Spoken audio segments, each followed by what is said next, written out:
bruxos, iniciando mais um vídeo aqui no canal. Se você ainda não é inscrito, sugiro você se inscrever, porque a gente sempre está postando aqui conteúdo relevante de análise técnica com bons patamares de compra e também análise da tendência para você montar os seus trades de forma isolada, autônoma, tá bom? Então se inscreve aí, ativa o sininho que a gente sempre está produzindo muito conteúdo aqui de graça para vocês, beleza? Hoje nós vamos fazer uma análise do S&P 500, do Bitcoin, do Ethereum e do BNB, que para mim são as três principais moedas assim mais fortes em termos de movimento gráfico, tá? Então, o que eu estou vendo agora no S&P 500? Aqui nós tivemos uma região de incerteza, ó, uma agulhada aqui, uma agulhada aqui. Então, o mercado está em dúvida em relação a esse fundo, né? Então, esse fundo aqui, eu consideraria toda essa região aqui, ó. Toda essa região, desde esse fundo até esse outro fundo, tá? Então, o mercado está em dúvida e está querendo segurar este fundo, né? Este fundo anterior. Aqui não tem como a gente saber exatamente o que vai acontecer, né? Um movimento pouco direcional em termos de médio prazo, em termos de curto prazo, né? O que a gente tem aqui simplesmente é a força compradora tentando segurar o preço neste patamar aqui para não perder o fundo anterior.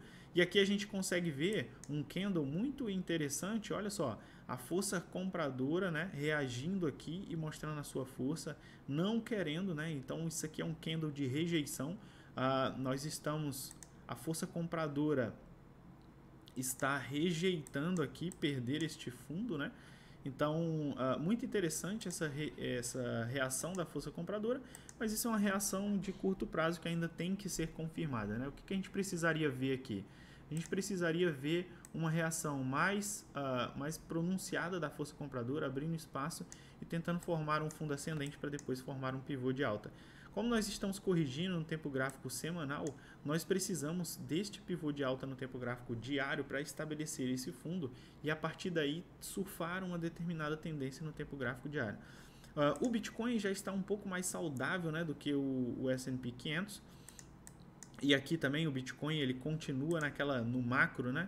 Se nós olharmos aqui o macro, o Bitcoin ainda continua naquela busca por um fundo ascendente no semanal e aqui é até interessante a gente notar que à medida que nós nos aproximamos aqui do fundo, os candles de venda eles vão ficando cada vez menores, cada vez mais em dúvida, né? E a gente vê aqui que no tempo gráfico diário a gente começa a perder os fundos anteriores sem tanta continuidade de queda, perde o fundo sem tanta continuidade de queda. Isso aqui, em geral, né, é parte de um comportamento que se tem quando você está achando um determinado fundo de movimento ou quando você está quase invertendo uma tendência. Neste caso aqui, nós estamos quase invertendo a tendência do diário e é isso que o gráfico quer nos dizer. Porém, essa região aqui é uma região de alto risco, porque se nós perdermos essa linha de tendência aqui, né, formada pelos nossos pavis, a gente pode ter um movimento de queda mais pronunciada e depois utilizar esses pontos de suporte como resistência para ter continuidade de queda, tá? Então, o que eu espero aqui da força compradora para o Bitcoin? Nós precisamos aqui, primeiro, nós temos as nossas médias de 12 e 26 períodos, né, que vem conduzindo o preço para baixo. Como é que eu utilizo essas médias? Eu utilizo essas médias no sentido de pullback, né? Então aqui, ó, você tem uma onda de impulso, pullback, onda de impulso, pullback, onda de impulso, pullback, onda de impulso. Então, enquanto nós continuarmos formando topos descendentes, né, em confluência com essas médias de 12, média de 26, a gente não conseguir superar essas médias, a gente vai continuar formando topo descendente e ter continuidade de baixa, tá? Então, o que a gente precisa aqui? A gente precisa ou abrir espaço do fundo e formar um pivô de alta abaixo das médias, ou romper as médias para depois formar um fundo ascendente em confluência aqui com as médias, tá? Então, esses dois movimentos são dois movimentos que nós precisamos ver aí no Bitcoin para a gente ter uma reação mais pronunciada, tá? Nos últimos dias também a gente teve ali algumas moedas formando um pivô de baixa no tempo gráfico mensal e como elas destoaram do mercado, né? Porque a gente tem o Bitcoin corrigindo no tempo gráfico semanal, o S&P também. Como essas moedas destoaram do mercado, elas entraram num nível de sobrevenda muito extremo em outros tempos gráficos maiores, como é o caso do diário, e acabaram tendo repiques grandes, mas esse repique já está praticamente todo sendo devolvido, tá? Então, a gente precisa de uma estrutura gráfica mais consistente, abrir mais espaço na base, formar um pivô de alta no tempo gráfico diário, para que a gente consiga visualizar essa melhora do mercado e para que nós consigamos montar as nossas posições de swing trade, né? Então, para o Bitcoin que eu vejo, o principal padrão que eu vejo agora é essa cunha descendente aqui, né? Que é um padrão que tem maior probabilidade de romper para cima. E aí eu gostaria de ver este rompimento ou com pivô de alta ou rompimento das médias para depois formar este fundo ascendente em confluência com as médias, tá? Então, isso é que eu espero para o Bitcoin. Antes de ter este tipo de reação, não vou fazer nada.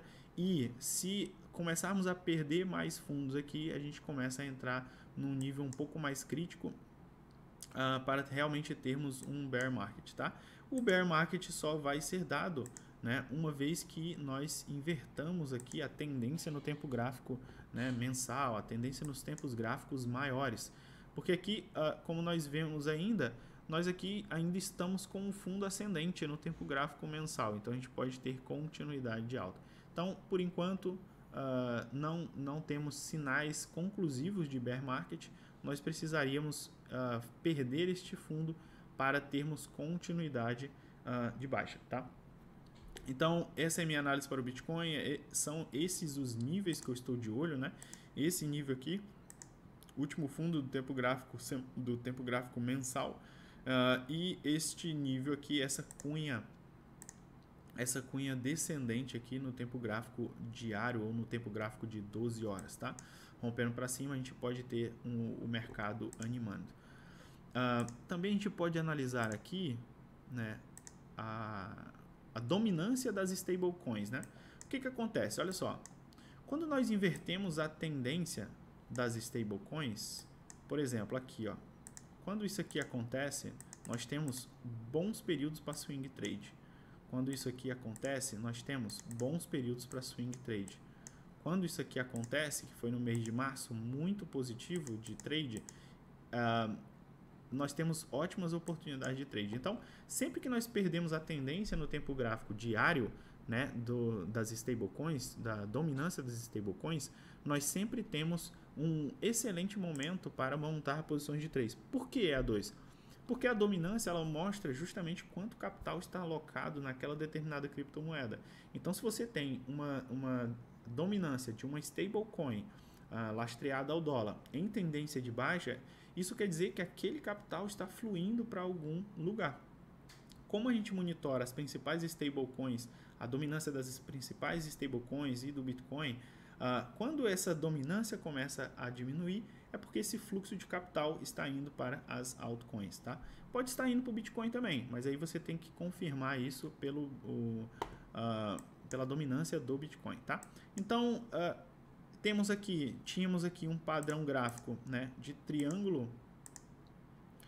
triângulo ascendente aqui, ó, que foi rompido, né? Triângulo ascendente foi rompido e estamos tendo continuidade de alta até o momento aqui no tempo gráfico diário, tá? Então, para mim, isso aqui ainda não é configuração de swing trade. Eu gostaria de ver o Bitcoin rompendo aquela cunha e a dominância das stablecoins perdendo a tendência aqui no tempo gráfico diário, né? Essa seria uma configuração ideal, porque o Bitcoin positivo mostraria sinais positivos do mercado e a dominância das stablecoins negativa mostraria um fluxo de capital para possivelmente as altcoins, tá? Então, continuando a nossa análise aqui, nós temos aqui o Ethereum, que para mim é uma das moedas que está mais forte aqui na busca por esse fundo ascendente do tempo gráfico semanal, olha só. Este fundo ascendente aqui no tempo gráfico semanal. Eu estou de olho nesta cunha aqui, nessa cunha gigante que nós temos, né, que é um padrão gráfico que tem maior probabilidade de romper para cima, tá? Então, gostaria de ver o Ethereum também rompendo essa cunha, principalmente rompendo aqui as médias de 12 e 26. Mas se o Bitcoin realizar esse movimento, a maior probabilidade é que essas outras criptomoedas também realizem. BNB também a mesma situação, correção no tempo gráfico semanal em busca de um fundo ascendente. Olha só, em busca de um fundo ascendente. E aqui é interessante porque nós formamos fundo, topo ascendente, fundo ascendente, quer dizer, topo descendente, fundo ascendente e rompemos o topo anterior. A gente formou um pivô de alta no tempo gráfico semanal. Então, estamos em busca aqui desse fundo ascendente para depois termos continuidade de movimento, formarmos mais uma onda de impulso, né? O grande questionamento depois é se essa onda de impulso vai ser um topo descendente em relação a esse aqui ou se ele vai pivotar, tá bom? Então, estou de olho também nesta cunha descendente aqui para BNB. Para mim, Ethereum, BNB e Bitcoin são as três moedas mais fortes, né? A gente tem aqui CRO formando um padrão de pivô de baixa no tempo gráfico mensal, olha só. Formou aqui um padrão de pivô de baixa no tempo gráfico mensal. Então, fundo ascendente, topo descendente, perdeu o fundo anterior. E aí, quando você forma este padrão, né, de pivô de baixa no tempo gráfico mensal, você invariavelmente acaba tendo uma correção muito maior naquela moeda, tá? Então, CRO também está bem negativo. Olha só como a gente tem uma queda muito brusca e ainda não estamos aqui vendo o ponto de esgotamento da força vendedora, né? Força vendedora parece crescente, em 4 horas começando a diminuir essa força vendedora, pode ser que a gente comece a encontrar um fundo aqui para ter um topo descendente e aí depois ir evoluindo a distância entre topo e fundo no tempo gráfico diário. Olha só, temos uma distância muito grande entre o topo anterior e o fundo anterior, então a maior probabilidade de formar um topo descendente. Depois a gente pode entrar em equilíbrio ou continuar uma tendência de baixa. E aí a oportunidade de trade só quando a gente diminuir o espaçamento entre esses topos e fundos no tempo gráfico diário. Beleza? Então, essa foi a minha análise de hoje. Essas são as oportunidades que eu estou de olho, né? Espero que vocês tenham gostado. Espero que vocês aproveitem também para aprender mais. E para mim, mercado de bear market, tenho comentado isso, né, no meu grupo, de que eu tenho comentado isso no meu grupo, né? De que nós estamos vendo saídas gigantes de bitcoins das corretoras. Olha só, a gente tem visto um comportamento muito acumulativo aqui, né? Uma tendência muito clara de saída de bitcoin das corretoras, e isso tende a pressionar o preço porque gera uma escassez de bitcoin nas corretoras e gera um fator psicológico muito positivo também entre os investidores, porque uma vez que você está acompanhando que aquela tendência está sendo seguida, você acredita que aquelas pessoas estão apostando na alta do Bitcoin, porque ninguém tira Bitcoin das corretoras para vender o Bitcoin. A pessoa tira das corretoras para holdar o Bitcoin, tá? Então aqui vocês veem que no grupo de análises eu mando diversas análises, né, falando aqui exatamente o que eu estou pensando, o que aconteceu, como estou enxergando cada moeda. Aqui, mostrando aqui o nível de hash rate, né, e comentando que esse nível de hash rate ele transparece, né, ele traz uma conclusão de confiança dos mineradores e segurança da rede, né? O hash rate, para quem não sabe, é o poder computacional que está disponível na rede do Bitcoin para solucionar os problemas matemáticos, né, de criptografia relacionados a cada transação que você tem, para depois colocar essas informações nos blocos da blockchain, beleza? Então, temos um mercado, né, cripto, né, principalmente na rede do Bitcoin, extremamente saudável em termos de fundamentos, mas estamos passando aí por uma situação macroeconômica e um grau de correlação com os mercados internacionais que fazem com que a gente tenha ali esses pontos de estagnação da nossa tendência de alta, tá? Então, de olho nesses patamares, espero que vocês tenham gostado. Deixa o like aí para ajudar o canal. Sempre iremos trazer mais conteúdo gratuito para ajudar vocês, para vocês aprenderem cada vez mais. Beleza? Tamo junto, aqui a 2.